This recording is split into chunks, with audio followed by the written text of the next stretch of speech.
Good morning everyone. আজি লৈ আহিছো মই এটা টিফিন ৰেচিপি। এই টিফিন ৰেচিপিটো মই ৰাতিপুৱা লৰাক দি পঠালো। আগতেও দিছো বাৰু, আজি মই ৰেচিপিটো লৈ আহিলো।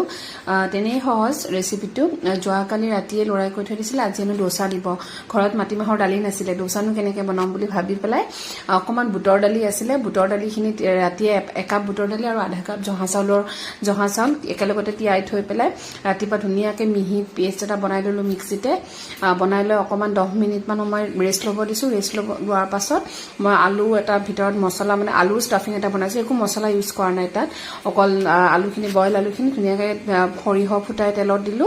দি তাত মই নিমখ হালধি আৰু অকমান জিৰা গুড়ি দিছো। দি পেলাই ধুনীয়াকৈ ষ্টাফিংটো বনাই ললো। আৰু এইফালে মই বনোৱাৰ আগে আগে বেটাৰটোত অকমান নিমখ দিলো, সোৱাদ অনুসৰি নিমখটো দি ধুনীয়াকৈ মিলাই মই তাওখন গৰম হোৱাৰ পাছত তেল অকমান মুচি পানী অকমান ছটিয়াই ধুনীয়াকৈ তাওখন আকৌ কাপোৰেৰে মোহাৰি পেলাই ডোসা যেনেকৈ বনাই সেনেকৈ কৰি বনালো।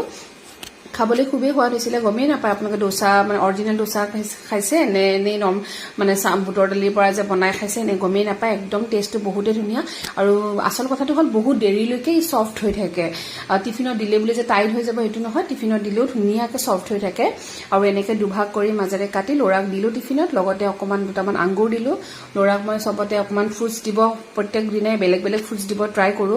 কাৰণ কিয় যিহেতু স্কুলৰ পৰা আহোঁতে 2:30 বাজিয়ে যায়, আহি আৰু ক'ত ফ্ৰুটছ খোৱা টাইম হয়, সেইটো কাৰণে টিফিনতে দিয়া যায়। টিফিনত দিলে তেতিয়াহে মানে মেমে অকমান চাই থাকেতো তেতিয়া খাই দিয়ে।